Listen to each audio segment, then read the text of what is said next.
Hey, I don't know if you noticed, but Pentax promised to build a new analog film camera. They made that announcement a few weeks ago, maybe a few months ago. But I haven't seen anything yet. I don't know what's taking so long. So meanwhile, I thought, I'll build one. Like, how hard can it be? So I thought that I'll make an SLR camera just to show Pentax how it should be done. First I did some drawings. I mean, everything starts with the accurate drawings and measurements. Then I went to the local hardware store and I bought some plywood and some wooden strips and all kind of woodworking material that you need for a camera. I bought 2 magnifying glasses. I mean, you gotta build a lens and some other stuff like rainwater pipe parts. You know, this is from connector from a pipe. All based on my drawing. I mean, and what just happened to be available. And then I started to work on it. First I cut the plywood and the strips into all kind of bits and pieces based on my measurements. And then I started to glue them together. So an SLR camera is a fairly complicated beast. So there's a moving mirror that, you know, I built. I tested it thoroughly, and then I put even the mirror in it, and I tested with the mirror.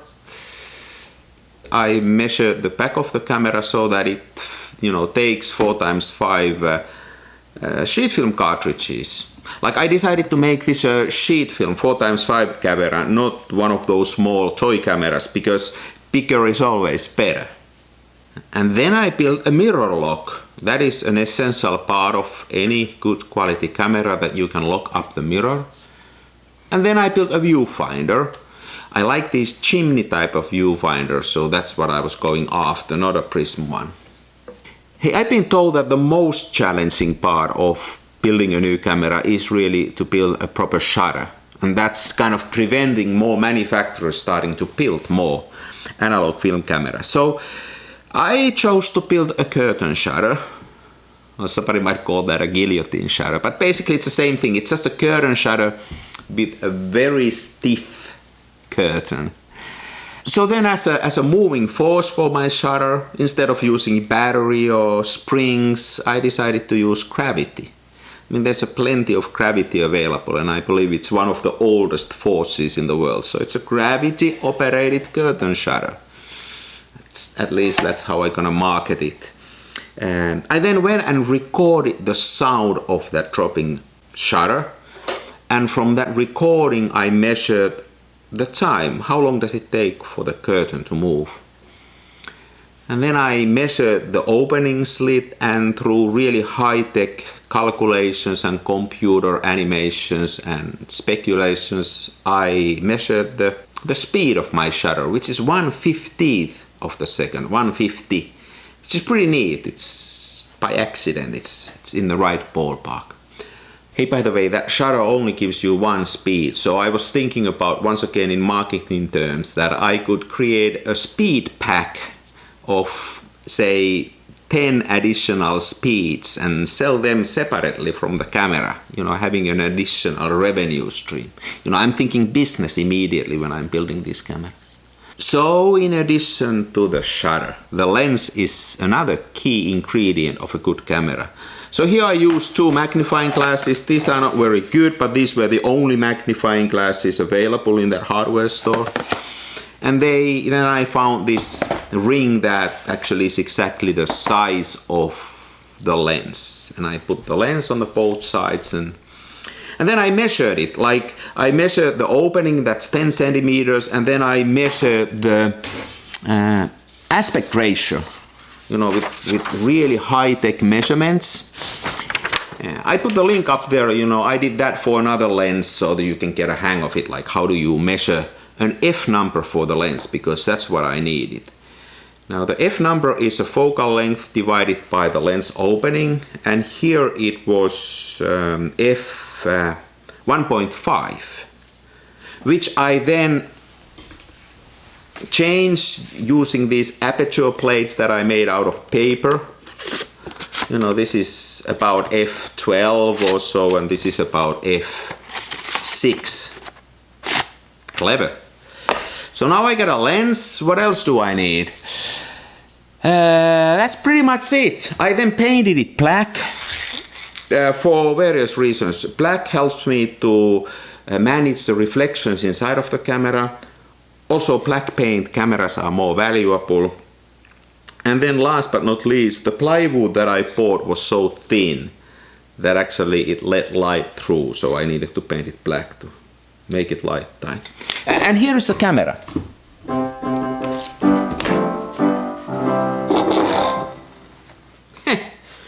And here is the shutter. And this is how you use this camera. Let me show you how you use it. Hey, one more thing, it's got a viewfinder. Removable, adjustable viewfinder. I opted in this kind of a chimney type of a viewfinder, and I made the ground glass out of the baking paper. That was also available at the hardware store. You don't believe what you find in the hardware store, baking paper.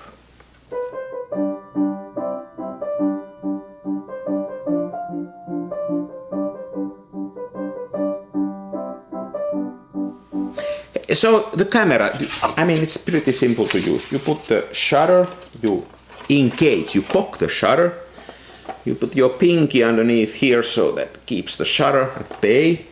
Then you focus and you move the lens, it goes on these rails. That's not very sturdy, but it's okay. You can focus. Then you move the mirror up and you let the shutter down. I like the sound of it. Hey, so then let me show you some pictures I took with this camera.